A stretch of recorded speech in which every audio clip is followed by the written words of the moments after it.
I realized something. Charlie turned to look at her. What? I realized that the cases don't matter. The justice doesn't matter. Not if you aren't here to share it with me. Charlie felt a warmth spread through him that had nothing to do with the sun. He leaned in, his forehead resting against hers. I'm not going anywhere, Sarah. I promise. He kissed her then, a slow, deep kiss that tasted of wine and hope. Rex let out a soft, contented woof, closing his eyes. In the city of legends, amid the fog and the salt, they had finally found their own story. And as the moon rose over the Atlantic, Charlie Hudson knew that no matter what darkness the next day brought, he wouldn't have to face it alone. Epilogue. The drawing on the wall. Back in the Jansen house, Brian was sitting at his desk. He wasn't drawing terror anymore.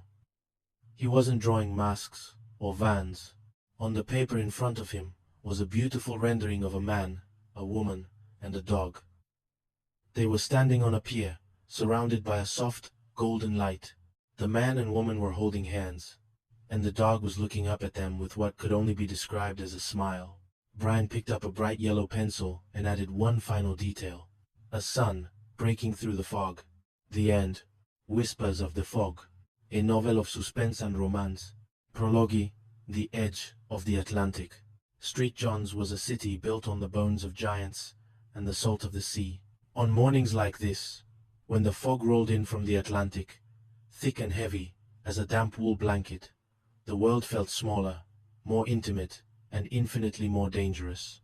Detective Charlie Hudson stood at the edge of Signal Hill, the wind whipping through his jacket. Beside him, Rex, a German shepherd with eyes that held a human-like depth of intelligence, sat perfectly still. They were a singular unit, man and beast, heart and soul. Hudson's life had been a series of closed doors until he met Rex. And then there was Sarah, Dr. Sarah Trong, the woman who could read the stories written in blood and bone, whose brilliance was only matched by the quiet kindness she showed him when the cases became too heavy to bear.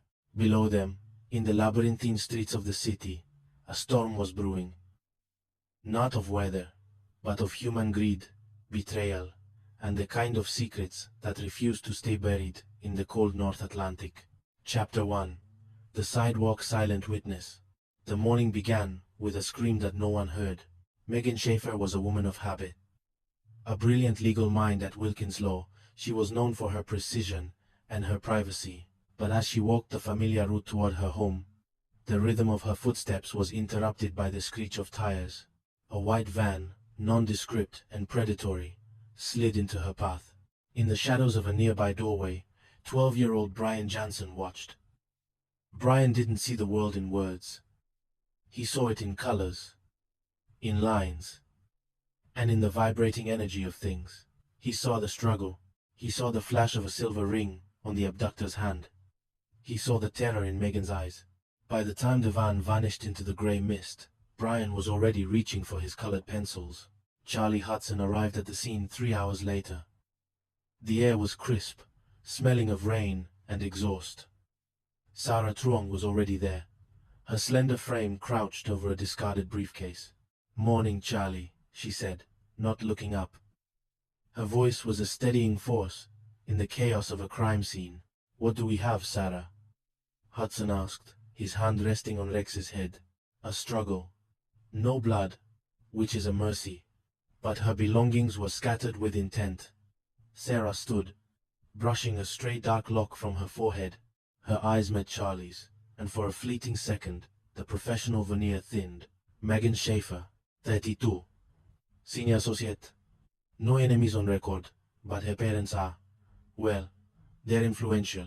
Rex let out a low whine, his nose touching a drawing left on the pavement. "What is it, partner?" Hudson knelt. It was a drawing of a man. The detail was staggering: the curve of the jaw, the specific way the hair fell over the brow. It was a portrait of a ghost. "That belongs to Brian," a woman said, her voice trembling. Emma Jansen stood a few feet away, her face pale. "My son. He doesn't speak much. He's autistic. This is how he tells us what he sees." Hudson looked at the drawing, then at the empty street. He saw the abductor, and the abductor might have seen him. Sarah whispered, her hand instinctively finding Charlie's sleeve. Chapter 2. Shattered escrows and broken hearts. The investigation led them into the glass and steel heart of Wilkins Law. It was a place of high stakes and even higher secrets. Jamie Bregman, Megan's former partner both in life and at the firm, was the primary person of interest. He was handsome in a way that felt manufactured, his charm failing to reach his eyes. "I didn't do it, Megan," he had shouted days earlier, a conversation now echoed in the halls by gossiping paralegals. "You don't understand the pressure." Hudson sat across from Jamie in the interrogation room. The air was thick with the scent of stale coffee and desperation. "You were having problems, Jamie," Hudson said, leaning forward. "Megan discovered irregularities in the escrow accounts. Money was moving where it shouldn't." "We broke up," Jamie snapped, his hands shaking as he reached for a glass of water. "I was devastated. I wouldn't hurt her. I loved her." "Love does strange things to people when they're facing prison time," Hudson countered. Outside the room, Sarah watched through the two-way mirror. Beside her, Rex stood alert. Sarah's mind was racing. The hair she'd found in Megan's briefcase didn't match Jamie. It was coarser, darker. She felt a presence behind her. It was Todd, the firm's managing partner. His expression, one of paternal concern. "Is there any progress, Doctor?" Todd asked. "The firm is reeling. Megan is family. We're looking at every angle, Todd," Sarah replied, her intuition prickling. There was something too smooth about Todd, something too rehearsed about his grief. Later that evening, the tension of the case found a brief respite in the quiet of the station's break room. Charlie and Sarah shared a moment over lukewarm tea. "You're thinking about the boy," Sarah said softly, placing her hand over Charlie's on the table. It was a gesture of comfort, but it sent a jolt of electricity through him. "Brian is the key, Sarah, but he's terrified. He's retreated into himself." Charlie sighed, his thumb tracing the back of her hand. "Rex is the only one who can reach him. Then let Rex do what he does best." Sarah smiled, and for a moment, the weight of the world felt lighter. Chapter 3. The Ghost in the Van. The breakthrough came with a tragedy. A rental van was found abandoned in a commercial laundry lot. Inside, sprawled across the floor, among the scent of industrial detergent and sea salt, was Jamie Bregman. He was dead, a single, professional stab wound to the heart. "He wasn't the mastermind," Hudson said, his voice grim, as he stood over the body. "He was the scapegoat." Sarah knelt beside the victim, her gloved fingers moving with practiced grace. "He was killed elsewhere, and moved. No blood in the van. And look at this." She pointed to tiny, microscopic shards of chromium in the wound. "This isn't from a common knife. This is industrial." The pieces began to click into place. The kidnapping wasn't just about money. It was about a cleanup. Someone was erasing the paper trail that Megan had discovered. Back at the Johnson home, Rex sat beside Brian. The boy was hunched over a new piece of paper, his hand moving in frantic circles. Rex didn't bark.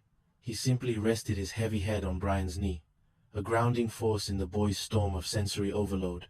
Slowly, Brian's hand steadied. He began to draw a new face. It wasn't Jamie.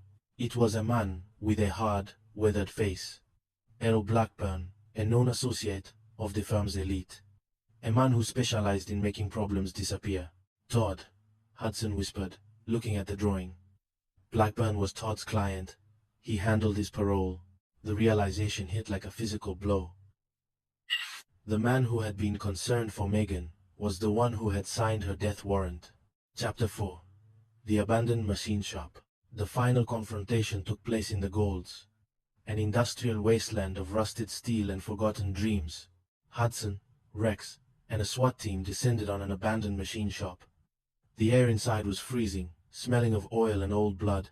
"Drop the gun, Todd," Hudson shouted, his voice echoing off the corrugated metal walls. Todd stood over a bound and gagged Megan, his face twisted in a mask of arrogance. "She was going to ruin everything, Charlie. 30 years of building this firm, and she wanted to burn it down over a few million in escrow." "It's over," Hudson said, his eyes locking onto Megan's terrified gaze. Rex didn't wait for a command. He moved like a shadow, low and fast. Before Todd could pull the trigger,